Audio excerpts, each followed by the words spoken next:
Back in 2017, Greenland was hit with a tsunami. Hey,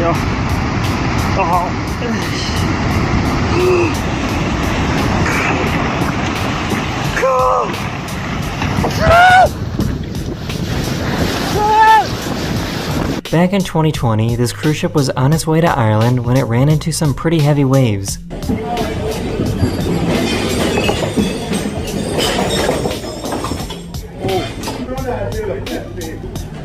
Back in 2016, these people were hiking in Argentina when they realized that they were in a really bad spot.